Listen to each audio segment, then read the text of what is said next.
नमस्कार साथियों, साहित्य संदूक चैनल में आप सभी का पुनः हार्दिक अभिनंदन है। जैसा कि आप जानते हैं, अपने इस चैनल पर हम हिंदी साहित्य की बेहतरीन रचनाओं को पढ़ते एवं सुनते हैं। इसी क्रम में आज हम कथा सम्राट मुंशी प्रेमचंद की कहानी अलगयोजा को जानेंगे। अलगयोजा अर्थात अलगाव। संयुक्त परिवार टूटकर जब एकांकी परिवारों में बदल रहे हैं, तो उस समय की स्थिति का वर्णन इस कहानी में है। रघु के परिवार के माध्यम से भारतीय परिवारों की स्थिति का सुंदर चित्रण आपको इस कहानी में देखने सुनने को मिलेगा। आइए कहानी को प्रारंभ करते हैं। जैसा कि आप जानते हैं, मुंशी प्रेमचंद जी यथार्थवादी आदर्शवाद को प्रस्तुत करते हैं।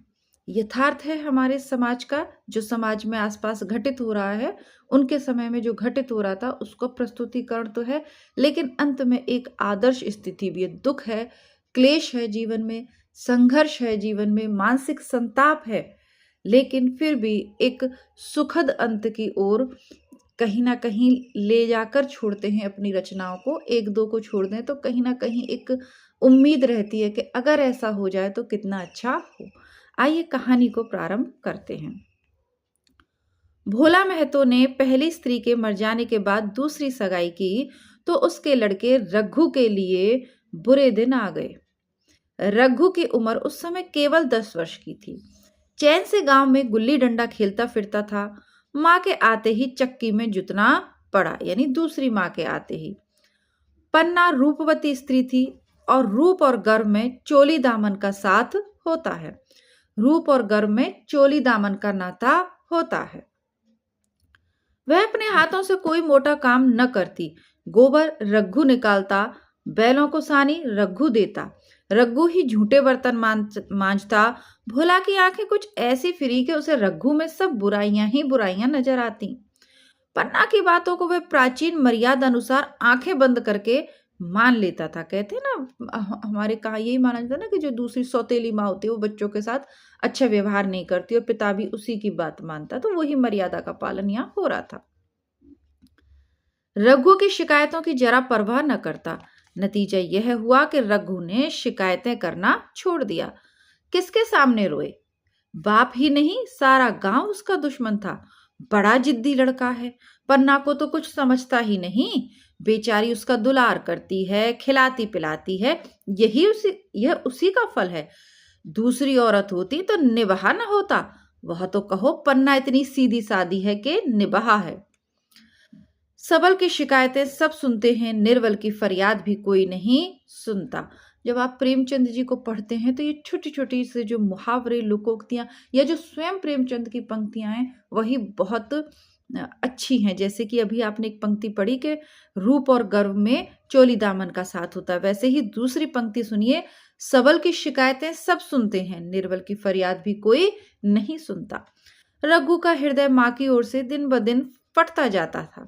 यहां तक कि 8-60 गुजर गए, और एक दिन भोला के नाम मृत्यु का संदेश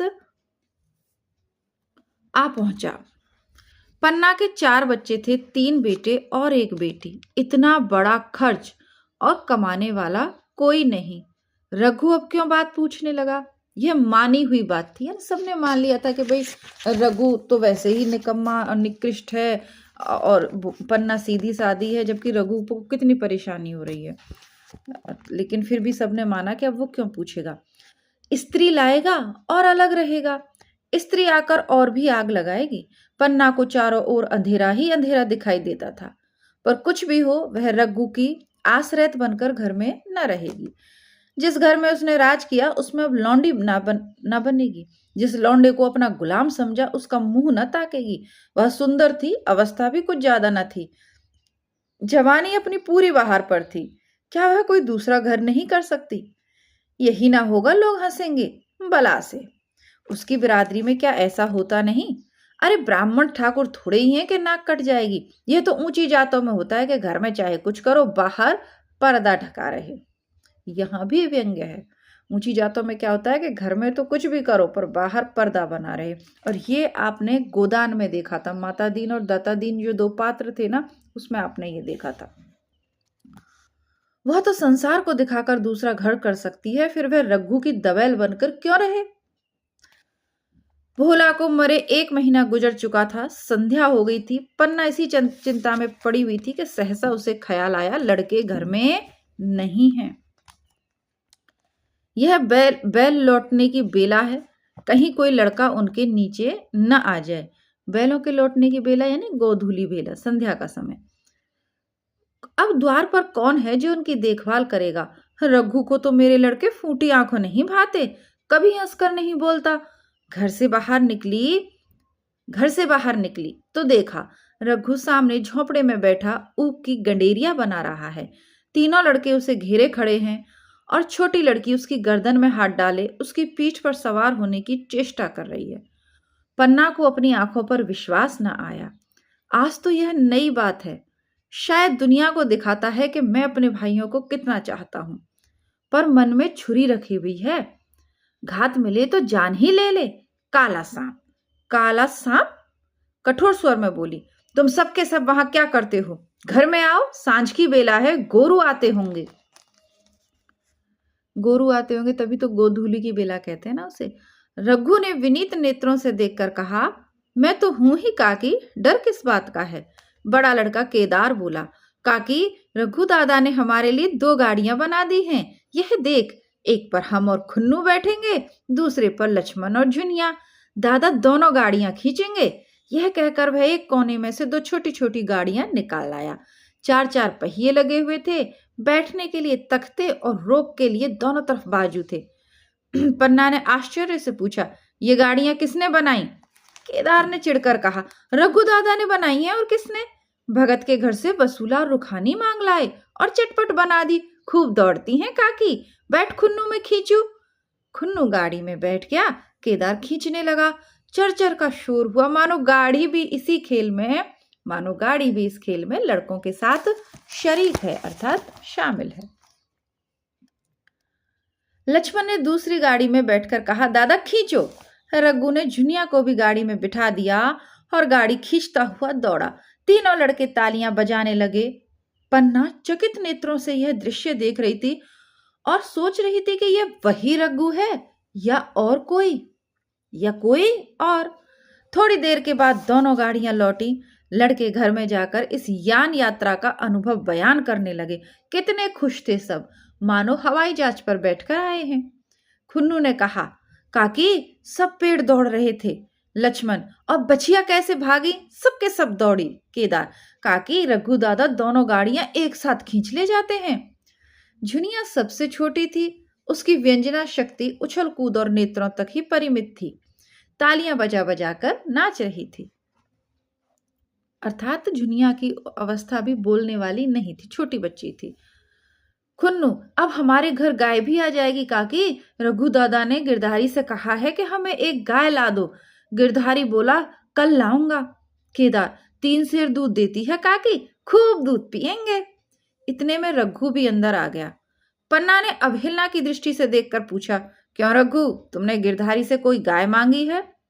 रघु ने क्षमा प्रार्थना के भाव से कहा, हाँ मांगी तो है, कल लाएगा। पन्ना, रुपए किसके घर से आएंगे यह भी सोचा है? अब सोच लिया है काकी, मेरी यह मुहर है ना, इसके 25 रुपए मिल रहे हैं। 5 रुपए बछिया के मुजरा दे दूंगा, बस गाय अपनी हो जाएगी। पन्ना सन्नाटे में आ गई। अब उसका अविश्वासी मन भी रघु के प्रेम और सज्जनता को अस्वीकार न कर सका। बोली, मुहर क्यों बेचे देते हो? गाय भी अभी कौन जल्दी है, हाथ में पैसा हो जाए तो ले लेना। सूना सूना गला अच्छा ना लगेगा। इतने दिनों गाय नहीं रही तो क्या लड़के नहीं जिए? रघु दार्शनिक भाव से बोला, बच्चों के खाने पीने की यही दिन है काकी, इस उम्र में न खाया तो फिर क्या खाएंगे? मुहर पहनना मुझे अच्छा भी नहीं मालूम होता।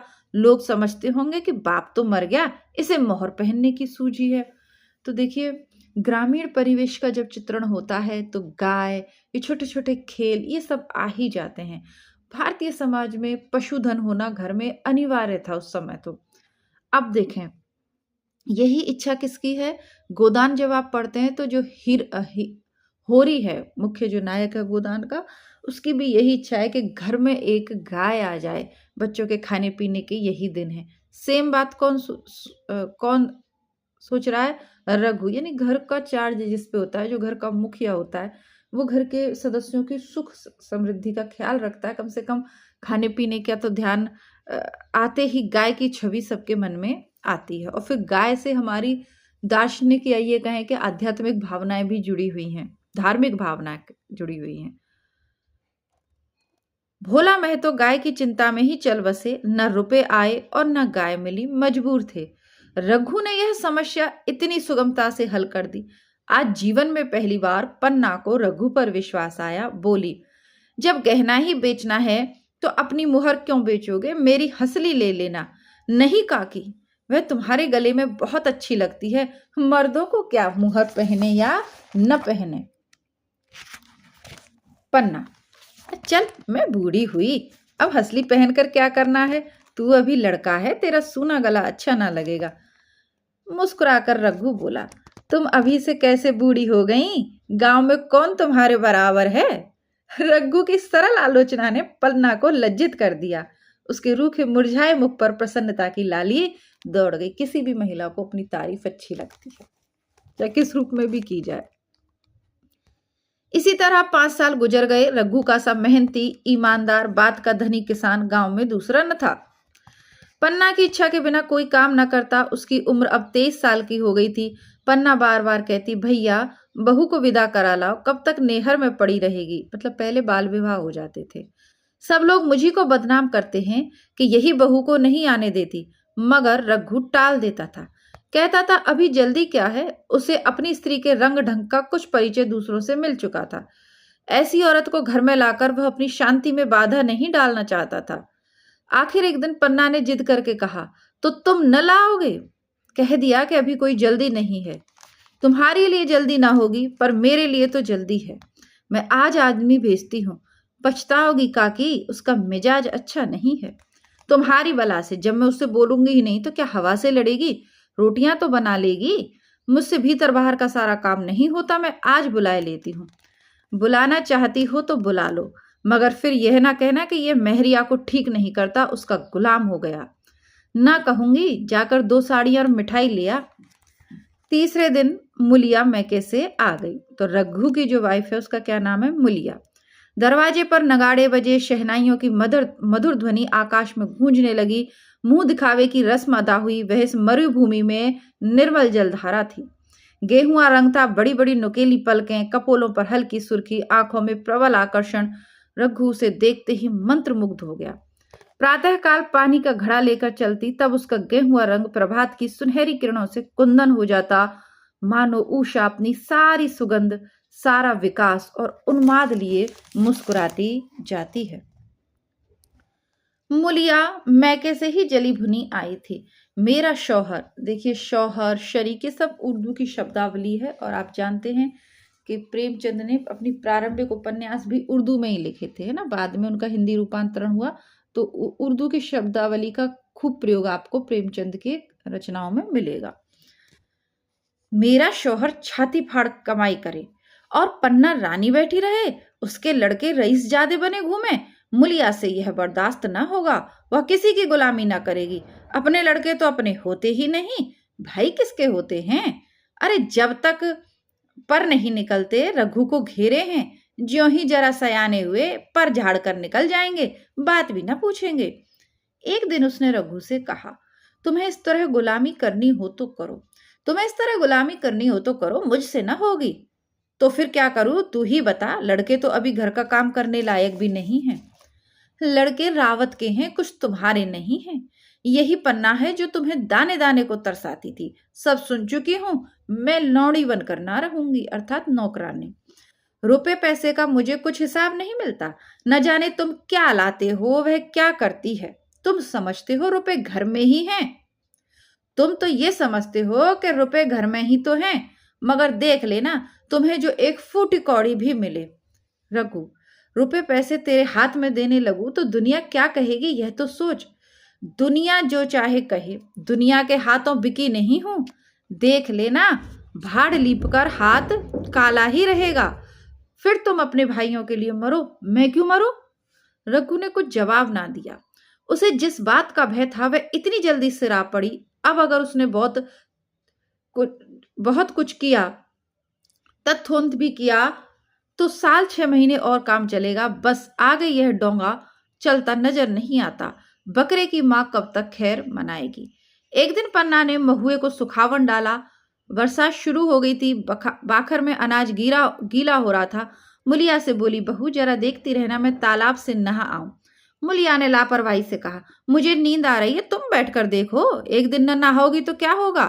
पन्ना ने साड़ी उतार कर रख दी, नहाने ना गई। मुलिया का बार खाली रह गया। कई दिन बाद शाम को पन्ना धान रोप कर लौटी। अंधेरा हो गया। दिन भर की भूखी थी। आशा थी बहू ने रोटी बना रखी होगी, मगर देखा यहाँ तो चूल्हा ठंडा पड़ा हुआ था और बच्चे मारे भूख के तड़प रहे थे। मुलिया से आहिस्ता से पूछा, आज अभी चूल्हा नहीं जला? केदार कहता है, आज दोपहर को भी चूल्हा नहीं जला काकी, भाभी ने कुछ बनाया ही नहीं। अब देखिए, कोई भी माँ अपने बच्चों को भूखा देखकर विकल तो हो ही जाती है। तो तुम लोगों ने खाया क्या? कुछ नहीं, रात की रोटियां थी, खुन्नू और लक्ष्मण ने खाई, मैंने सत्तू खा लिया। और बहू? वह तो पड़ी सो रही है, कुछ नहीं खाया। पन्ना ने उसी वक्त चूल्हा जलाया, खाना बनाने बैठ गई। आटा गूंथती थी और रोती थी। क्या नसीब है, दिन भर खेत में जली, घर आई तो चूल्हे के सामने जलना पड़ा। बेचारी परेशान हो जाती है। केदार का 14वां साल था। भाभी के रंग ढंग देखकर सारी स्थिति समझ रहा था। बोला, काकी भाभी अब तुम्हारे साथ नहीं रहना चाहती। पन्ना ने चौंक कर कहा, क्या कुछ कहती थी? कहती कुछ नहीं थी, मगर है उसके मन में यही बात। फिर तुम क्यों नहीं उसे छोड़ देती? चाहे जैसा रहे, हमारा भी भगवान है।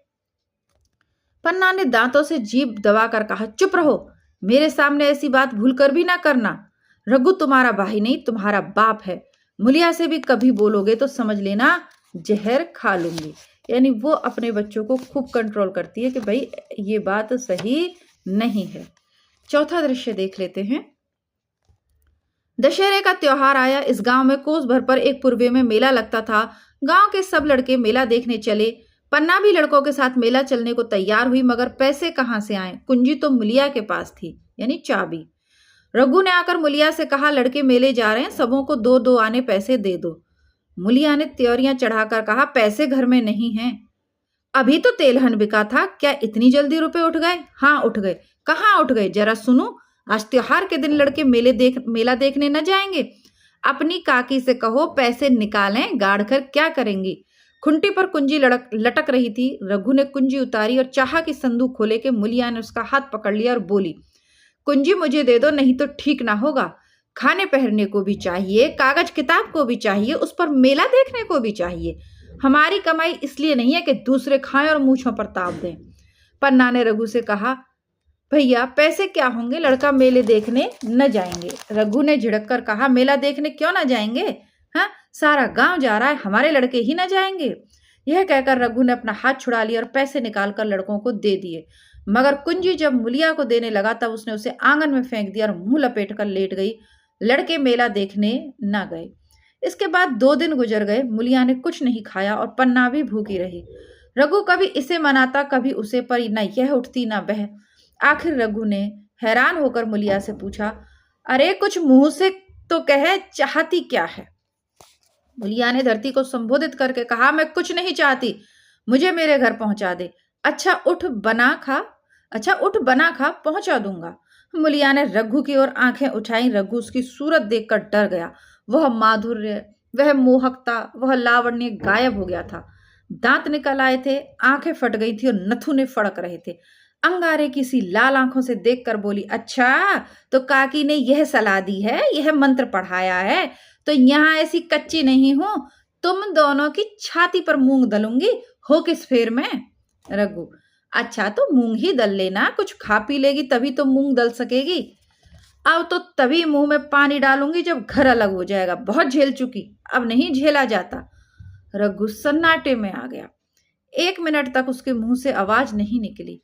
अलग होने की उसने स्वप्न में भी कल्पना न की थी। उसने गांव में 2-4 परिवारों को अलग होते देखा था। खूब जानता था कि रोटी के साथ लोगों के हृदय भी अलग हो जाते हैं, अपने हमेशा के लिए गैर हो जाते हैं, फिर उनमें वही नाता रह जाता है जो गांव के और आदमियों में। रघु ने मन में ठान लिया था कि इस विपत्ति को घर में न आने दूंगा, मगर होनहार के सामने उसकी एक न चली। आह, मेरे मुंह में कालिख लगेगी, दुनिया यही कहेगी कि बाप के मर जाने पर 10 साल भी एक में निभा न हो सका। फिर किससे अलग हो जाऊं? जिसको गोद में खिलाया, जिनको बच्चों की तरह पाला, जिनके लिए तरह तरह के कष्ट झेले, उन्हीं से अलग हो जाऊं? अपने प्यारों को घर से निकाल बाहर करूं? उसका गला फंस गया। कांपते हुए स्वर में बोला, तू क्या चाहती है? कि मैं अपने भाइयों से अलग हो जाऊं? भला सोच तो, कहीं मुंह दिखाने के लायक रहूंगा तो मेरा इन लोगों के साथ निभाना होगा। तो तू अलग हो जा, मुझे क्यों अपने साथ घसीटती है? रघु की बड़ी बेचारे की हृदय विदारक सी स्थिति हो गई यहाँ पर। तो मुझे क्या तुम्हारे घर में मिठाई मिलती है? हैं? मेरे लिए क्या संसार में जगह नहीं है? जैसी तेरी मर्जी, चाहे जहां रहे, मैं अपने घर वालों से अलग नहीं हो सकता। जिस दिन इस घर में 2 चूल्हे जलेंगे, उस दिन मेरे कलेजे के 2 टुकड़े हो जाएंगे। मैं ये चोट नहीं सह सकता। तुझे जो तकलीफों में मैं दूर कर सकता हूँ। माल असबाब की मालकिन तू ही है, अनाज पानी तेरे ही हाथ है। अब और क्या चाहिए? अगर कुछ काम धंधा करना नहीं चाहती तो मत कर। भगवान ने मुझे समाई दी होती तो मैं तुझे तिनका तक उठाने ना देता। तेरी यह सुकुमार हाथ पांव मेहनत मजूरी करने के लिए बनाए ही नहीं गए हैं, मगर क्या करूं, अपना कुछ बस ही नहीं है। फिर भी तेरा जी कोई काम करने को न चाहे तो मत कर, मगर मुझसे अलग होने की बात न कहे, मैं तेरे पैरों पड़ता हूं। मुलिया ने सिर से आंचल खिसकाया और जरा समीप आकर बोली, मैं काम करने से नहीं डरती, न बैठे बैठे कहना चाहती हूँ, मगर मुझसे किसी की धौंस नहीं सही जाती। तुम्हारी ही काकी घर का कामकाज करती हैं तो अपने लिए करती हैं, अपने बच्चों के लिए करती हैं, मुझ पर कुछ एहसान नहीं करती। फिर मुझ पर धौंस क्यों जमाती हैं? उन्हें अपने बच्चे प्यारे होंगे, मुझे तो तुम्हारा आसरा है। मैं अपनी आंखों से यह नहीं देख सकती कि सारा घर तो चैन करे, जरा जरा से बच्चे तो दूध पिए, और जिसके बलबूते पर यह गृहस्थी बनी हुई है वह मट्ठे को भी तरसे, कोई उसको पूछने वाला ना हो। जरा अपना मुंह तो देखो, कैसी सूरत निकल आई है। औरों के तो 4 बरस में अपने पट्टे तैयार हो जाएंगे, तुम तो 10 साल में खाट पर पड़ जाओगे। बैठ जाओ, खड़े क्यों हो? क्या मारकर भागोगे?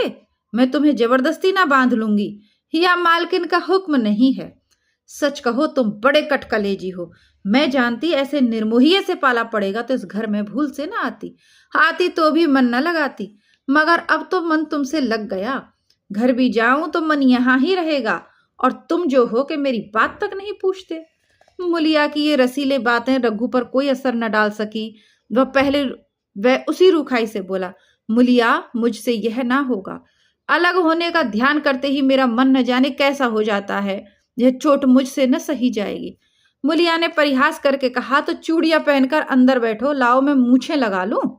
मैं तो समझती थी कि तुम में भी कुछ कसबल है, अब देखती हूं निरे मिट्टी के लौंदे हो। पन्ना दालान में खड़ी दोनों की बातचीत सुन रही थी, अब उससे न रहा गया। सामने आकर रघु से बोली, जब वह अलग होने पर तुली हुई है, फिर तुम क्यों उसे जबरदस्ती मिलाए रखना चाहते हो? तुम उसे लेकर अलग रहो, हमारे भगवान मालिक है। जब महतो मर गए थे और कहीं पत्ती की भी छां ना थी, तब उस वक्त भगवान ने निभा किया, तो अब क्या क्या डर? अब तो भगवान की दया से तीनों लड़के सयाने हो गए, अब कोई चिंता नहीं। रघु ने आंसू भरी आंखों से पन्ना की ओर देखकर कहा, काकी तू भी पागल हो गई है क्या? जानती नहीं, 2 रोटियां होते ही मन भी 2 हो जाते हैं। पन्ना, जब वह मानती ही नहीं तब तुम क्या करोगे? भगवान की यही मर्जी है तो होगी, तो कोई क्या करेगा? प्रारब्ध में जितने दिन एक साथ रहना लिखा था उतने दिन रहे, अब उसकी यही मर्जी है तो यही सही। तुमने मेरे बाल बच्चों के लिए जो कुछ किया वह भूल नहीं सकती। तुमने इनके सिर पर हाथ न रखा होता तो आज इनकी न जाने क्या गति होती। न जाने किसके द्वार पर ठोकरें खाते, न जाने कहां कहां भीख मांगते फिरते। तुम्हारा जस मरते दम तक गाऊंगी। आगे उसकी चाची पन्ना कहती हैं रघु से कि अगर मेरी खाल तुम्हारे जूते बनाने के काम आए तो खुशी से दे दूं, चाहे तुम मुझसे अलग हो जाओ, पर जिस घड़ी पुकारोगे कुत्ते की तरह दौड़ी आऊंगी।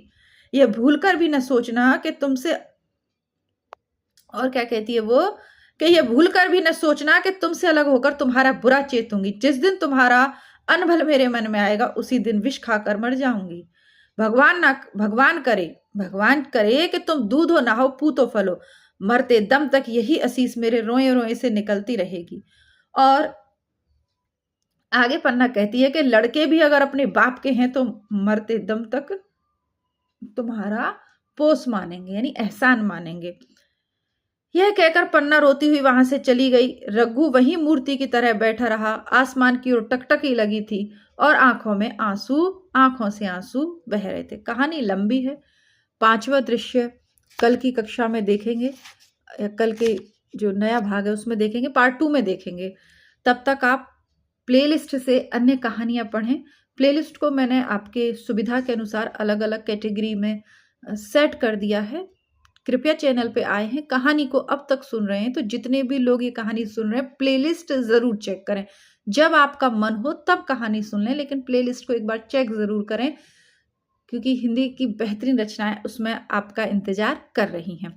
इसके अलावा जो हिंदी की प्रतियोगी परीक्षाओं की तैयारी कर रहे हैं वह हमारे चैनल हिंदी नेटशाला की प्लेलिस्ट चेक करें। वहां पर भी आपके लिए निःशुल्क रूप से उपन्यास, नाटक, कहानियां, कविताएं, इसके अलावा प्रैक्टिस सेट, पुराने पेपर, वन लाइनर, बहुत कुछ प्लेलिस्ट में उपलब्ध है। आप लोग भी जो कहानियों को के शौकीन है इस चैनल पे सुन रहे हैं, वहाँ हिंदी नेटशाला की प्लेलिस्ट में ऐसा करती हूँ मैं, आज आपको डिस्क्रिप्शन बॉक्स में अगर हो सका तो लिंक दे दूंगी, और नहीं तो मैं आपको, आप कमेंट बॉक्स में देखिएगा, वहां पर हिंदी नेटशाला का लोगो होगा, तो वहां पर आप क्लिक करेंगे, प्लेलिस्ट पे पहुंच जाइएगा। वहां आपके लिए गोदान और मैला आंचल ये उपन्यास है, बहुत कुछ उसमें भी उपलब्ध है।